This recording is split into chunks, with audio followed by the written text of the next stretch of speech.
Hello everybody. Now let's start with the concept of conditional constructs. So in this session we are going to discuss how to use if-else and switch case. Now what is the purpose of conditional construct? Let's take one example. Suppose you are driving. So while driving, if you come across a red signal, so if the signal is red, you are supposed to stop, and if the signal is green, you are supposed to move. So in daily life, you cannot continue just moving. You have to take a decision based on particular condition, and accordingly you need to react. So same thing we have to do in the programming scenario also. When you are writing the code, you cannot just have a step-by-step execution. Some portion of the code may be executed based on a particular condition, and we have to execute another section if the condition is false. So we can use if-else. And if we are handling multiple conditions, then we can use switch case. So here, if you see the syntax of switch case, if and in the bracket you provide expression, and here you can give the statements. So these statements will get executed if this expression is true. Else, this part of the block, this part will get executed if the condition or this expression becomes false. Then in if else we have different variations. We have if else ladder, we have nested if concept also. So one by one we will see them. And we have the basic if else ladder also. So first I will just give you the overview. Here you can see switch case. So switch, you have the expression, and then we have cases. So case, expression, some statements, break statement is there. Case, some expression, statement, break, and at the end you will find default. That means if all the conditions are false, then we will go for default statement. So this was the basic, you can say, idea of the syntactical part. Now let's see these concepts one by one by implementing them. Now here, as we saw in the previous session, we have declared two variables and we are asking the user to enter the two numbers. So the user will enter the numbers and these numbers will get stored in the variables x and y. Now here you will observe that we want to compare the values of x and y. So let's write if and then x greater than operator y. So as we discussed, if followed by the expression has to be given in a pair of simple brackets. Now here, if x is greater than y, then we are writing console.writeLine x is greater than, and then we want the value of y. Else, because if the condition becomes false, that means y is greater. So let's display the message interchanging the values of x and y. So here we will have y and here we will have x. Now let's execute the code. So first of all, we need to enter the two numbers. So let's say the two numbers are 10 and 20. So here you will find the message 20 is greater than 10. Now let's re-execute the code, and now I will be writing I think this is the same, x is greater than y.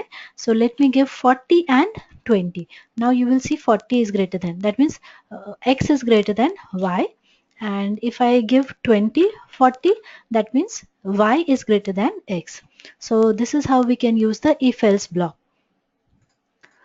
Now suppose I have three numbers. Let's add one more number here, that is z. So let me first accept the data from the user.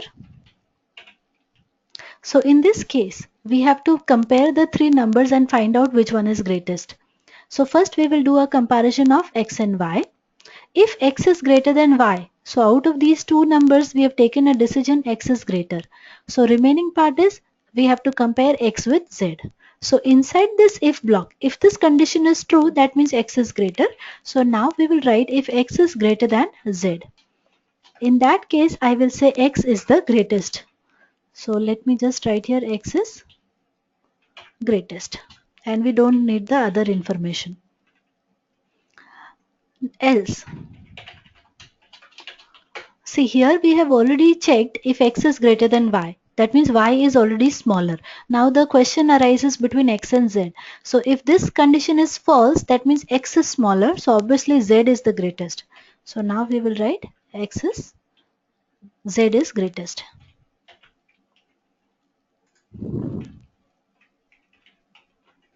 Now if you observe this condition, if this condition becomes false, that means y is greater. So here we will have to compare y with z. So if this condition is true, we will say y is greatest, otherwise we will say z is greatest. So when we are using this type of if-else construct where one if goes inside another if, this is called nested if. So just let me write here nested if. When one if block goes inside another if block. So here you will observe this is an if block that is going inside the outer if block. So this is called nested if else block. So let's execute this. So here I'll enter the three numbers. Here you will find 3 is the greatest. Now finally we will see if else ladder. So for if else ladder, let's take another example. So here let me just write this as main one. Let's keep this program as it is.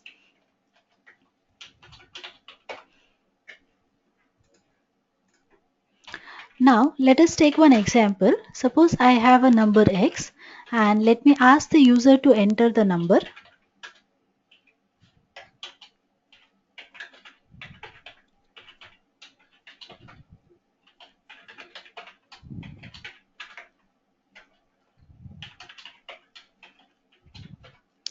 Now we have to check if the number is 0, then we want the output as ZERO 0. If the number is 1, then ONE 1. That means whatever number has been entered, we have to display that number in words. So here let me write if x equal to 0. Then console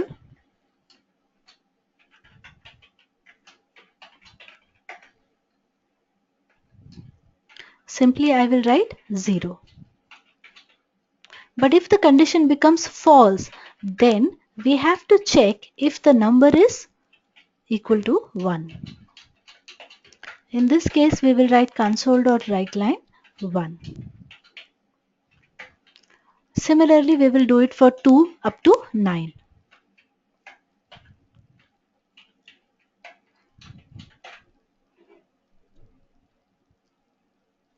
So here,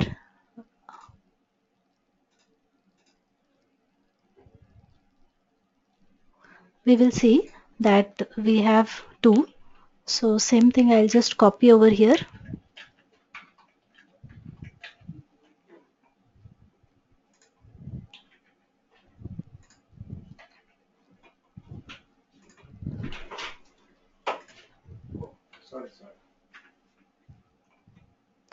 So here we will have 3,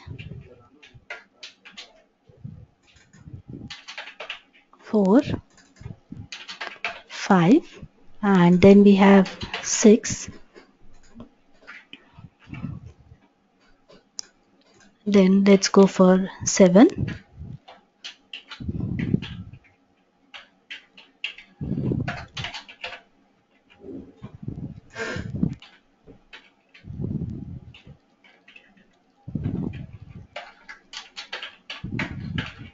8, and finally we are going to write 9. So this is for 9. And otherwise, it is possible that the user has not entered up to 9. So I will just give a message saying invalid number. So now let's execute this code. So if I enter 4, you will see the output as 4. And let's execute again. So if I enter 9, we will see the output as 9. But if I enter some other number, it will say invalid number. So in this case, you will observe that we have the first if condition. If it is false, we are going to the else section and then again we are writing the if block. So this if is outside the previous if. So this type of if else construct is known as if else ladder. Now, if you observe this if-else ladder, it becomes very lengthy and sometimes quite difficult to understand. So in place of using this type of if-else ladder, we have an alternative to use switch case, which is very much more elegant and easier to understand. Now, if you see this if block, every time I am comparing the variable x here. So in the switch section, you will find switch and in the bracket you have to write x. Then x is being compared with 0, x is being compared with 1, x is being compared with 2 and so on. So here we have to write case and the value that we have to compare. So case 0. And then whatever statement we have written here, that will come in the case section, and every case needs to be terminated with a break statement. So now we will have case 1, and here we will have case 1.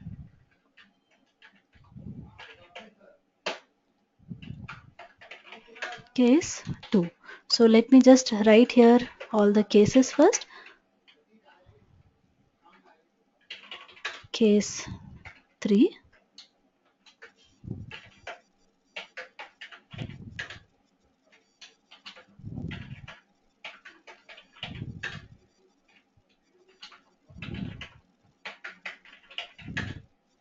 Case 6. Case 7. Case 8. And finally the case 9.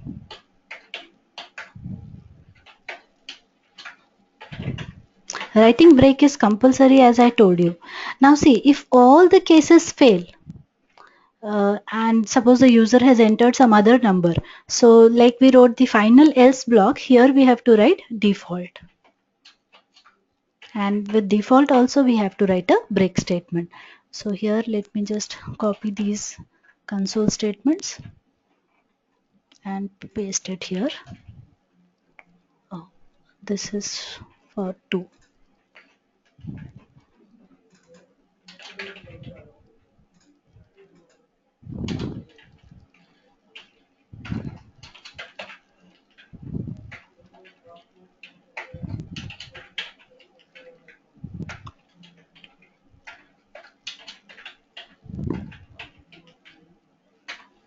Then we have 7.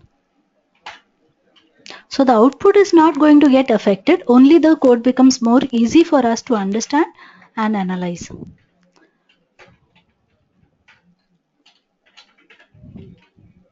And in the default section, we are going to just print a message saying it's an invalid number. So let me delete this code here.